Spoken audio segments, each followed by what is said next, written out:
بسم اللہ الرحمن الرحیم۔ اب تک ہم نے سورۃ الانبیاء کی ابتدا سے آیت نمبر 80 تک دیکھا ہے۔ آج آیت نمبر 81 82 81 82۔ سورۃ الانبیاء قرآن میں 21 نمبر کی سورہ ہے، 17ویں پارے میں۔ اعوذ باللہ من الشیطان الرجیم، بسم اللہ الرحمن الرحیم۔ وَلِسُلَيْمَانَ الرِّيحَ عَاصِفَةً تَجْرِي بِأَمْرِهِ إِلَى الْأَرْضِ الَّتِي بَارَكْنَا فِيهَا وَكُنَّا بِكُلِّ شَيْءٍ عَالِمِينَ۔ وَمِنَ الشَّيَاطِينِ مَن يَغُوصُونَ لَهُ وَيَعْمَلُونَ عَمَلًا دُونَ ذَلِكَ وَكُنَّا لَهُمْ حَافِظِينَ۔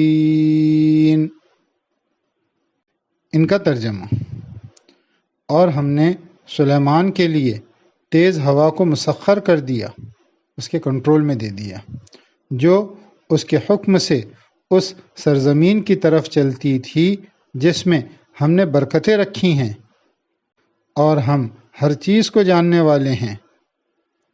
اور شیاطین میں سے بھی، یعنی جنات میں سے بھی، ہم نے اس کے تابع کر دیا تھا، جو اس کے لیے غوطہ لگاتے تھے، ڈائیونگ کرتے تھے، اور اس کے سوا دوسرے کام بھی کرتے تھے، اور ہم ان کو سنبھالنے والے تھے۔ تفسیر: یہاں ہواؤں کی تسخیر سے مراد بحری جہاز رانی ہے، یعنی شپنگ انڈسٹری ہے۔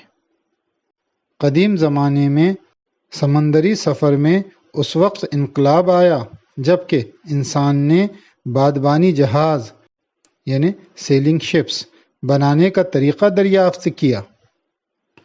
یہ بادبان گویا ہواؤں کو مسخر کرنے کا ذریعہ تھے، اور اس زمانے کے جہازوں کے لیے انجن کا کام کرتے تھے۔